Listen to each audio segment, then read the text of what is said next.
Hi guys, welcome back to Critical Care Nursing. As you all know, I'm Felicia and I'll be your instructor for this module on acute respiratory distress syndrome, otherwise known as ARDS. I hope you all had a great weekend and did a lot of studying, including the reading that was assigned for this and those videos by Level Up RN. If you've not read or watched those videos, you unfortunately will struggle as we run through this very complex topic. Let's begin. So, before we continue, let's just go over student learning outcomes. By the end of this class, students should be able to define ARDS and its pathophysiology, and know the different risk factors, causes, and phases of the disorder. We're going to go through a little review and then complete a very in-depth case study of a patient who may have ARDS, because this will allow you to apply theoretical knowledge to the practical situation of a patient who's got the disorder. I chose a case study because it's more in-depth and it's more interactive than just reading or staring at a textbook. So, what is ARDS? ARDS is respiratory failure as a reaction to a primary insult of the human body. It's not something that will just immediately pop up. It usually happens as a result of a secondary source, such as pulmonary infection, sepsis, trauma, massive transfusion. Some modifiable risk factors are smoking and alcohol use, and non-modifiable are advanced age and the female gender. To diagnose ARDS, you go off some criteria. It needs to be an acute onset. It has to have some sort of radiographic studies, such as an X-ray or CT scan that shows bilateral lung infiltrates, and it must have a PaO2 FiO2 ratio of less than 300 millimeters of mercury. I want you each to calculate the severity to understand the severity of ARDS, which is either mild, moderate, or severe. But what is the ratio that determines that? You guys need to fill in the PaFiO2 ratio of mild, moderate, and severe ARDS. I'm going to give you a few seconds to do that, and then we'll go over it very shortly. Okay, so as you noted, the PaFiO2 ratio of 200 to 300 is mild, 100 to 200 is moderate, and less than 100 is severe.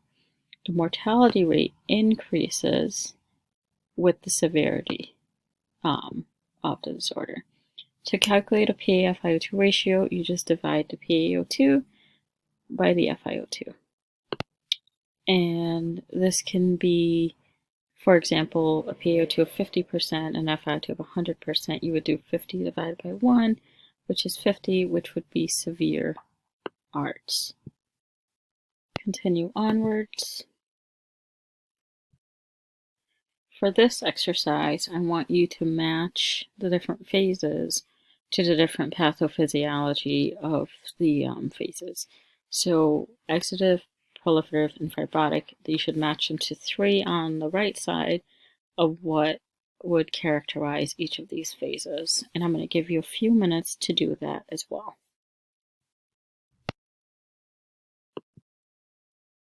So now that you've taken a few minutes to do that, here are the answers.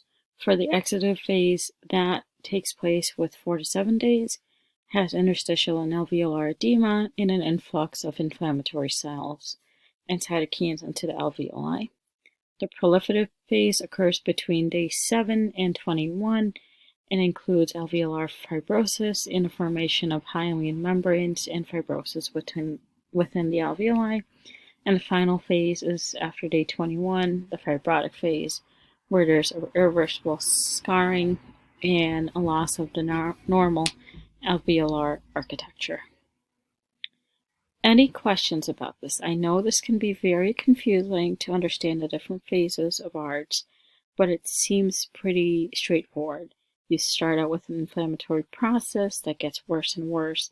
You develop edema, and then that damages the cells, so it does not, it scars and develops fibrosis, and that just continues onwards and makes it more and more severe. Now that we've covered those things, let's run through this case study. For this case study, you're going to meet Jane. Jane is our patient.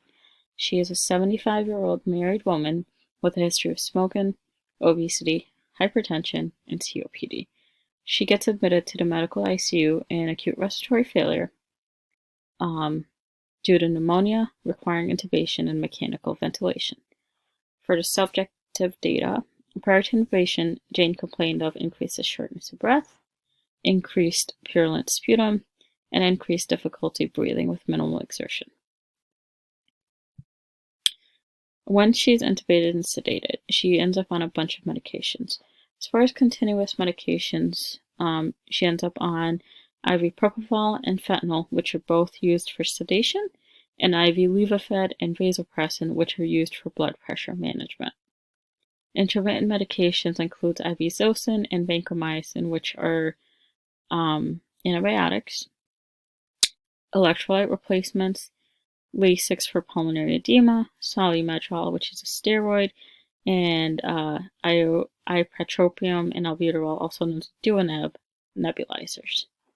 Her lung sounds fine crackles in the bilateral upper lobes, coarse crackles in the lower lobes. Her X-ray showed bilateral infiltrates, and as far as current vitals, she's tachycardic with a pulse of 113. She's tachypnic with a respiratory rate of 25. She's a little hypotensive with a blood pressure of 87/53, febrile with a temperature of 38.3, and a little hypoxic with an oxygen saturation of 89%. This is what Jane looks like at this moment. Now, what you have to do, before we get to that, these are some lab results that Jane has. I'm going to point out a couple before we continue onwards. Her potassium is 2.9. Her sodium level is 129. Calcium 7.9. Her glucose is 222. And then on her ABG results, her pH is 7.23 and her PaO2 is 57. Keep those results in mind because I also have normal labs listed here for you. And you're going to compare what her lab results are to what the normal labs should be, and we'll come up with a patient picture and what we should do to try and alleviate those. These are the 9 questions I expect you to answer. Now, to complete this case study, I obviously don't expect you to do everything at once by yourself.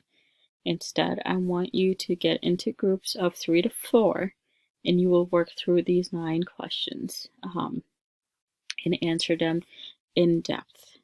I don't want basic answers. I want the reasoning behind these. I also want you to think outside the box and look at Jane's objective and subjective data and think about what you read and listened to in your videos that you watched yesterday before class and go from there. So, these questions that you're going to answer. What are the risk factors that contributed to Jane's development of ARDS? We covered a few of these before, but think back to your reading. What do her lung sounds suggest, and what interventions can be implemented to assist them? As a hint, crackles typically suggest that someone is fluid overloaded, and this may require them to get a certain medication to pull fluid from their lungs. Think back to the medications on her medication list. What are the different medications she's on? We covered this slightly when I went through this, but, vasoactive medications, sedatives, antibiotics, steroids. What are the benefits of these medications in treating ARDS? Based on her PF ratio, what level of severity is her ARDS? This one is relatively simple. Compare her PaO2 and her FiO2, which at this point is 100%, and determine the level of severity of ARDS. Which lab values are concerning, and what would you do to try and fix those? Look at her vitals. What changes to her plan of care would you suggest? Does she need more blood pressure support? Does she need an antipyretic? Does she need more diuretics, things like that. Look at her ABG result for 7 and suggest changes. What type of acidosis or alkalosis is she under right now, and how do we fix that to make sure her ABG results are normalizing? 8 and 9 are probably the biggest of these questions. What nursing interventions will help assist Jane in her recovery? Think about patient positioning. Think about medications. Think about assessment skills. And then for 9, I want you to create a nursing plan, care plan, with at least 3 nursing diagnoses. Examples could be impaired air exchange, risk of impaired skin integrity because she is now mechanically ventilated and can't move. Think about these and give me at least 3 nursing diagnoses for this patient. Again, I don't expect you to complete this by yourself. It should be done in a group, and that will allow me and you guys to get through this case study in a timely manner. I'll walk around as we are doing this and lend help as you guys need it. I'm here if you have any questions or concerns about this. Once we're all done, I will give you guys, 40 minutes or so to try and complete it while I'm here to use as a resource. And then we'll go through these answers. Okay? Any questions, guys? These are just some of the references I used to create this.